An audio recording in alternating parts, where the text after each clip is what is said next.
प्रिय विद्यार्थियों, आप सभी का एसवी की ऑनलाइन क्लासेज में हार्दिक स्वागत है। आज हम क्लास 6 सब्जेक्ट हिंदी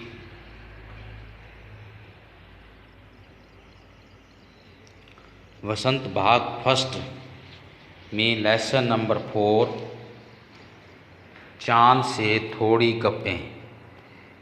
से थोड़ी गप्पें नामक पाठ पढ़ेंगे, जिसके लेखक शमशेर बहादुर सिंह हैं।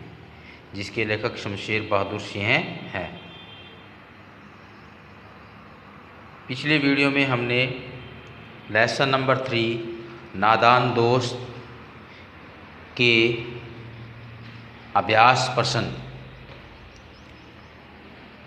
पूरे कर लिए थे।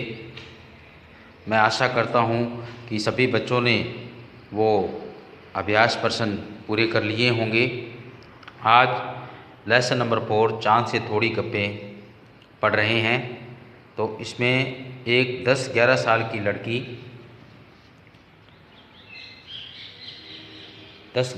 लड़की है। लड़की के माध्यम से वो चाँद के आकार व वेशभूषा का वर्णन कर रही है। आपकी स्क्रीन पर लड़की दिखाई दे रही है, इसके बारे में वो बता रही है। चाँद से थोड़ी गप्पें। तो आइए शुरू करते हैं। पाठ नंबर 4 चाँद से थोड़ी गप्पें। अब क्या है? गोल हैं खूब मगर आप तिरछे नज़र आते हैं जरा आप पहने हुए कुल आकाश तारों जड़ा सिर्फ मुँह खोले हुए हैं अपना गोरा चिट्ठा गोल मटोल गोल हैं खूब मगर आप तिरछे नज़र आते हैं जरा आप पहने हुए हैं कुल आकाश तारों जड़ा सिर्फ मुँह खोले हैं अपना गोरा चिट्टा गोल मटोल। तो यहाँ पे खूब का अर्थ यहाँ पे पूरा है और तिरछा का मतलब टेढ़ा, और यहाँ पे कुल का अर्थ है संपूर्ण सारा या संपूर्ण। गोरा चिट्ठा अत्यंत गोरा सफ़ेद। तो यहाँ पे एक 10-11 साल की जो लड़की है उसके माध्यम से कवि चाँद के आकार व वेशभूषा का वर्णन कर रहा है। यानी लड़की के माध्यम से, यानी कवि की कल्पना है, यानी कवि की रचना है। इसके लेखक शमशेर बहादुर सिंह हैं। वो 10-11 साल की लड़की के माध्यम से चाँद के बारे में बता रहे हैं। यानी इन पंक्तियों के माध्यम से लड़की आकाश में चाँद को देखकर कहती है कि तुम पूरी तरह गोल हो, लेकिन न जाने क्यों थोड़े से टेढ़े दिखाई देते हो। आप पहने हुए कुल आकाश, तुमने पोशाक के रूप में कि आप पहने हुए हैं कुल आकाश तारों जड़ा। ये आपने पोशाक के रूप में यानी वस्त्रों के रूप में तारों से जड़ा हुआ पूरा आकाश पहन रखा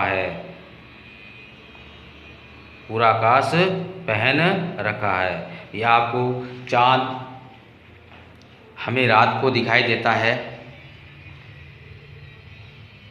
और चाँद के साथ आकाश में हमें बहुत सी असंख्य तारे दिखाई देते हैं। तो उन तारों को यानी इसने वस्त्र के पोशाक के रूप में कहा है कि आपने पोशाक के रूप में तारों से जड़ा हुआ आकाश पहन रखा है और उस पोशाक से सिर्फ मुँह खोले हैं अपना गोरा चिट्ठा गोल मटोल। और उस पोशाक में से तुमने केवल अपना गोल मटोल, यानी उस पोशाक से तुमने केवल अपना गोल मटोल एकदम सफ़ेद चेहरा बाहर निकाला हुआ, एकदम सफ़ेद चेहरा बाहर निकाला हुआ है। कि जैसे चाँद है, चाँद की जो चांदनी होती है वो सफ़ेद होती है और चाँद एकदम बिल्कुल गोरा चिट्टा दिखाई देता है। चाँद बढ़ते क्रम में धीरे धीरे बढ़ता रहता है और अंत में जिस दिन पूर्णिमासी होती है उस दिन चाँद पूरा गोल मटोल होता है और धीरे धीरे फिर चाँद घटता रहता है और अमावस्या के दिन चाँद बिल्कुल भी दिखाई नहीं देता है और उस दिन वो पूरी काली रात, गहरी रात होती है। तो गोल है खूब मगर आप तिरछे नजर आते हैं जरा, आप पहने हुए हैं कुल आकाश तारों जड़ा, सिर्फ मुँह खोले हुए हैं अपना गोरा चिट्ठा गोल मटोल। ये प्रस्तुत पंक्तियों में के माध्यम से लड़की आकाश में चांद को देखकर कहती है, तुम ऐसे तो पूरे गोल हो लेकिन न जाने क्यों थोड़े से तिरछे दिखाई देते हो और तुमने पोशाक के रूप में तारों से जड़ा हुआ पूरा आकाश पहन रखा है और उस पोशाक के पहनने से तुम एकदम गोल मटोल, एकदम सफ़ेद चेहरा बार निकाला हुआ है। ठीक है, तो ये होगा। इससे आगे अपनी पोशाक को फैलाए हुए चारों सिमत चारों दिशाएं, चारों सिमत चारों दिशाएं आप कुछ तिरछे नजर आते हैं। पोशाक का अर्थ यहाँ पे वस्त्र या वेशभूषा है। आप कुछ तिरछे नजर आते हैं, जाने कैसे खूब है गोकी का मतलब यहाँ पे हालांकि यानी वाह जी वाह, हमको बुद्धू ही निरा समझा। बुद्धू मिस मूर्ख, निरा मिस बिल्कुल, हम समझते ही नहीं जैसे कि आपको बीमारी है। आप घटते हैं तो घटते ही चले जाते हैं और बढ़ते हैं तो बस यानी कि बढ़ते ही चले जाते हैं। दम नहीं लेते हैं जब तक बिल्कुल ही गोल न हो जाएं, बिल्कुल गोल। यह मर्ज आपका अच्छा नहीं होने में आता है। तो अब ये इसका आगे है दूसरा पैरा। ये अपनी पोशाक को फैलाए हुए चारों सीमत करता है यहाँ पे चारों दिशाएं। एक 10-11 साल की लड़की है, वो लड़की कहती है कि चांद ने चारों दिशाओं में अपनी पोशाक को फैलाया हुआ है। चांद ने चारों दिशाओं में अपनी पोशाक को फैलाया हुआ है। आप कुछ तिरछे नजर आते हैं, ये न जाने कैसे तिरछे दिखाई दे रहे हैं। ये न जाने आप कैसे तिरछा दिखाई दे रहे हैं। खूब है गोकी, हालांकि चांद जैसा भी है। हालांकि चांद जैसा भी है, यहाँ पे चांद की बात की जा रही है। हालांकि चांद जैसा भी है, वाह जी वाह, चांद जैसा भी है वह बहुत ही अच्छा है। चांद जैसा भी है, भाई तिरछा है, गोल है, लेकिन चांद जैसा भी है बहुत अच्छा है। वाह जी वाह यानी बहुत अच्छा है, हमको बुद्धू ही निरा समझा है। उस पहचान से कहती है कि क्या आपने हमें मूर्ख समझ रखा है। क्या आपने हमें मूर्ख समझ रखा था। लड़की कहती है कि क्या आपने मुझे मूर्ख समझ रखा है। हम समझते नहीं जैसे कि आपको बीमारी। वह जानती है कि उसे कोई बीमारी है। अर्थात लड़की कहती है कि हम नहीं जानते कि आपको कोई बीमारी है। अर्थात बीमारी का मतलब यहाँ पे चांद कभी तिरछा नजर आता है, कभी गोल मटोल आता है, कभी टेढ़ा हो जाता है। इस तरह से वो कहती है कि हम नहीं जानते कि आपको कोई बीमारी है। एक बार फिर सुन लो। अपनी पोशाक को फैलाए हुए चारों सिमत, यानी लड़की कहती है कि चांद ने, यानी लड़की के माध्यम से कवि की रचना है। लड़की कहती है कि चांद ने चारों दिशाओं में अपनी पोशाक को फैलाया हुआ है, न जाने आप कैसा तिरछा दिखाई दे रहे हैं। हालांकि चांद जैसा भी है बहुत अच्छा है। वह चांद से कहती है कि उसने क्या हमें मूर्ख समझ रखा है। हम वह जानती है कि आपको कोई न कोई बीमारी है। आप घटते हैं तो घटते ही चले जाते हैं और बढ़ते हैं तो बस यानी कि बढ़ते ही चले जाते हैं। दम नहीं लेते हैं जब तक बिल्कुल ही गोल न हो जाएं, बिल्कुल गोल। यह मर्ज आपका अच्छा ही नहीं होने में आता है। यहाँ पे दम न लेना यानी विश्राम न करना, आराम न करना। मर्ज मीन्स बीमारी, मर्ज करता है बीमारी। आप घटते हैं तो घटते ही चले जाते हैं। लड़की चांद के आकार यानी लड़की चांद के आकार के बढ़ने व घटने की आकार को देखकर उस पर कटाक्ष कर रही है, यानी उस पर व्यंग कस रही है कि आप घटते हैं कि जब चांद घटना आरंभ करता है, ये चांद जैसे धीरे धीरे चांद बढ़ता है। दो पक्ष होते हैं, शुक्ल पक्ष और कृष्ण पक्ष। शुक्ल पक्ष में जो चांद है वो धीरे धीरे बढ़ता है और पूर्णमासी के दिन पूरा गोल दिखाई देता है। लेकिन जैसे ही कृष्ण पक्ष आता है उसमें चांद धीरे धीरे घटना शुरू हो जाता है और अंत में बिल्कुल भी अमावस्या के दिन चांद बिल्कुल भी दिखाई नहीं देता है।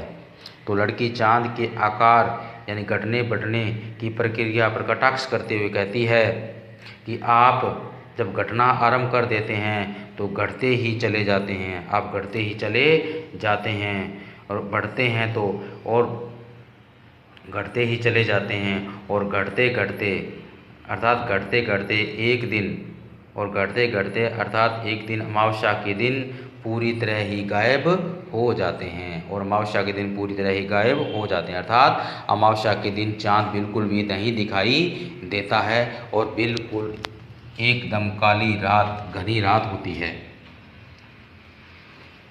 और चारों तरफ अंधेरा ही अंधेरा होता है।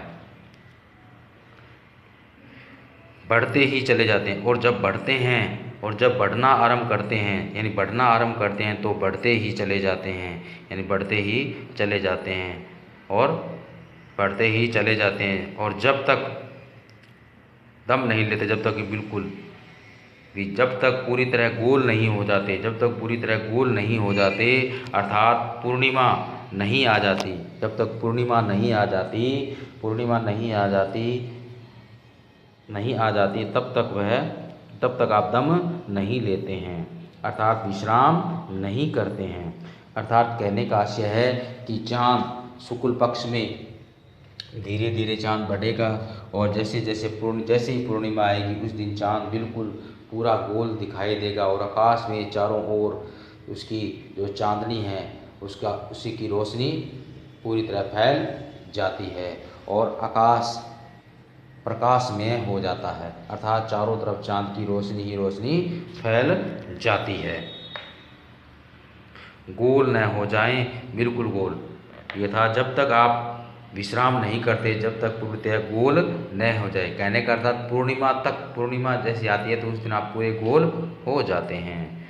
यह मर्ज आपको अच्छा ही नहीं होने में आता है।